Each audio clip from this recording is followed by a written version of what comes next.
Last ডেটে আমরা হচ্ছে এই টপিকটা পড়ছিলাম। তো আমরা এখানে দেখছি যে বলের সূত্রটা কিভাবে আসছে, F is equals to G into M1 M2 divided by হচ্ছে টি স্কোয়ার, যেখানে M1 M2 হচ্ছে দুইটা বস্তুর মাস আর ডি হচ্ছে সেই দুটা বস্তুর মাঝখানে হচ্ছে যতটুকু দূরত্ব। তো এই সূত্রটা আমরা কিভাবে আসছে আমরা দেখছি যে ফার্স্টে আমরা F is proportional to M1 M2, অর্থাৎ দুইটা আলাদা আলাদা বস্তুর ভরের গুণফলের সমানুপাতিক হবে বলটা, আর বলের ব্যস্তানুপাতিক হবে তাদের দূরত্বের বর্গের, ব্যস্তানুপাতিক হবে হচ্ছে তাদের দূরত্বের বর্গের। তো এখন এখান থেকে আমাদের এমসিকিউ কোয়েশ্চেন আসে। কী ধরনের কোয়েশ্চেন আসে সেটা তুমি বুঝতে পারবা তোমার বই থেকে। এই যে তোমার বই, এই বইয়ে দেখো আমাদের এই যে সেকশনটা লাস্টের প্যারাতেই বলে দিছে যে কী টাইপের কোয়েশ্চেন আসতে পারে। তোমাকে বললো যে ভরের গুণফল যদি 3 গুণ হয় তাহলে বল কত গুণ হবে, তখন তোমার বলতে হবে বল 3 গুণ, এরকম এমসিকিউ থাকবে। আবার যদি বলে যে ভরের দুটি বস্তু কণার মধ্যবর্তী দূরত্ব দ্বিগুণ করলে বল কত হবে, তখন তোমার অ্যান্সার এরকম থাকবে 1/3, অর্ধেক, 1/4, এরকম থাকবে। তো এরকম তুমি লিখবে 1/4 হবে। আবার যদি জিজ্ঞেস করে যে বল 3 গুণ করলে তাহলে দূরত্ব যদি 3 গুণ করা হয় তাহলে বল কয় গুণ হবে, তো দূরত্ব 3 গুণ করলে বল হবে 9/1 এখন এই জিনিসগুলো আসলে কিভাবে আসতেছে তুমি এগুলো বের করবে কিভাবে, এগুলো তো আর মুখস্থ করে করতে হবে না। তো এটা সূত্রটা হচ্ছে, ফার্স্টে আমরা দেখি ভরকে 3 গুণ করা হলো, তারপরে বস্তুর দূরত্ব দ্বিগুণ করা হলো, অ্যান্ড দূরত্ব 3 গুণ করা হলো, এই ক্ষেত্রগুলো দেখি। তাহলে ফার্স্ট যদি কোশ্চেনটা হয়, কোশ্চেনটা এরকম হবে। কি হবে কোশ্চেন? যদি ভর দুইটা বস্তুর মধ্যে যে কোনো একটা বস্তুর ভর, একটা বস্তুর কিন্তু আমি বলতেছি, একটা বস্তুর ভরকে হচ্ছে 3 গুণ করা হলো, 3 গুণ করা হলো, তাহলে আমাদের বল কি হবে?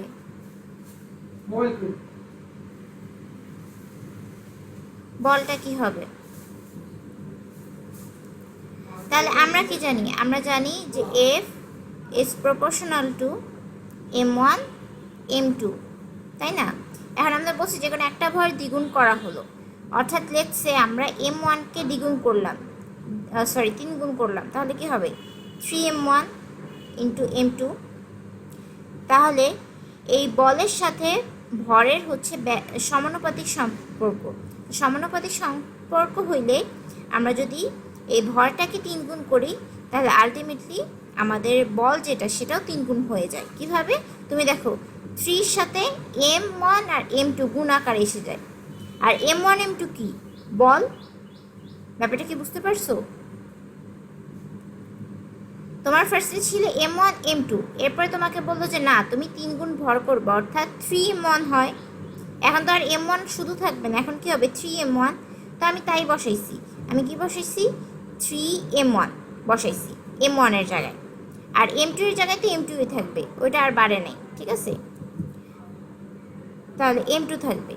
এখন এই জিনিসটা দেখতে আবার কিরকম, যেহেতু 3 জনই গুণ আকারে আছে, অর্থাৎ আমি এরকম বলতে পারি 3 গুণ M1 M2, আর M1 M2 মানে কি, এই যে বলের সাথে যেহেতু সমানুপাতিক, তার মানে M1 M2কে 3 গুণ করা হয়েছে, সো বলও কি হবে 3 গুণ হবে।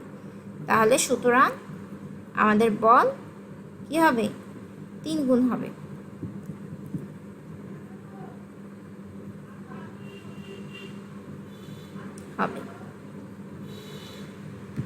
তো এটা সোজা, এখান থেকে যদি আসে তাহলে তো ভালো, কিন্তু বেশিরভাগ সময় আমাদের দূরত্ব থেকে আসে।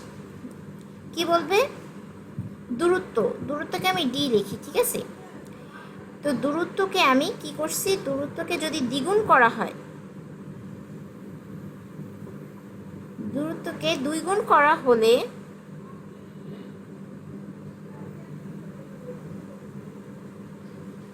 দূরত্বকে 2 গুণ করা হলে বল কত গুণ হবে? তাহলে দেখি বলের সাথে দূরত্বের কি সম্পর্ক। আমরা জানি force is inversely proportional to D squared, এরকম সম্পর্ক। এখন তুমি দেখো, তুমি কি করছো, ডি কে 2 গুণ মানে দূরত্বকে 2 গুণ, তা আগে ছিল দূরত্ব ডি, তাই না? এটা হচ্ছে দূরত্ব, এটা হচ্ছে দূরত্ব ডি। এখন এই দূরত্ব কি হয়ে যাবে, এখন 2 গুণ হয়ে যাবে, অর্থাৎ এখন হয়ে যাবে 2 এর সাথে ডি গুণ, অর্থাৎ 2d। বুঝতে পারছি?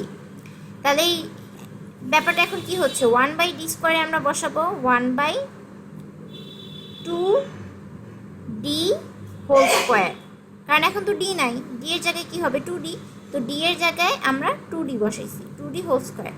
তাহলে কি হচ্ছে 1/4d স্কোয়ার। ব্যাপারটা বুঝতে পারছি? এখন এটাকে আমরা আবার কিভাবে লিখতে পারি, এটাকে আমরা আবার লিখতে পারি 1/4 গুণ হচ্ছে 1/d স্কোয়ার। এখন এই যে 1/d স্কোয়ার যে হইল, তুমি দেখো তো এই যে 1/d স্কোয়ার আর এই যে 1/d স্কোয়ার এক হয়ে গেল না? এর মানে কি, এর মানে 1/d স্কোয়ারই হচ্ছে তোমার এফ। তাহলে 1/d স্কোয়ারকে সরি হ্যাঁ 1/d স্কোয়ারকে তুমি 1/4 গুণ করলা, অর্থাৎ এফকেও কি 1/4 গুণ, অর্থাৎ আমাদের বলটা হবে 1/4f। তাহলে বল, সুতরাং বল হবে কি 1/4 গুণ। ব্যাপারটা বুঝতে পারছি? তাহলে তুমি যদি ডি বা দূরত্ব, কোশ্চেনটা এরকম থাকবে, দূরত্বকে 2 গুণ করা হলে বল কত গুণ হবে? বল হবে এই যে 1/4 গুণ। একইভাবে আমি বলতে পারি যে আমাদের যে বল, সে আমাদের যে দূরত্বকে করা হয়েছে 3 গুণ, ঠিক আছে? এটা একটা লিখি,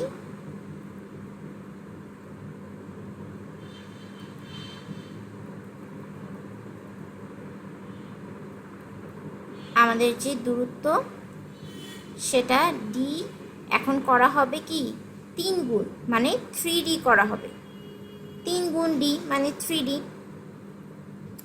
করা হইলে বল কত হবে?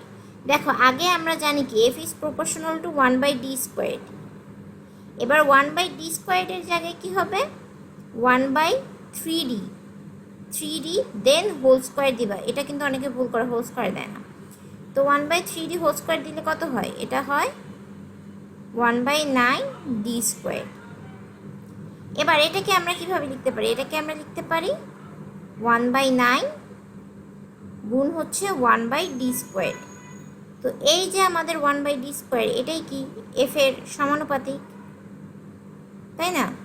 সমানুপাতিক হইলে বল কি হবে? বল হবে 1/9f, অর্থাৎ 9/1 অংশ হবে বলের মান। আশা করি বুঝতে পারছো।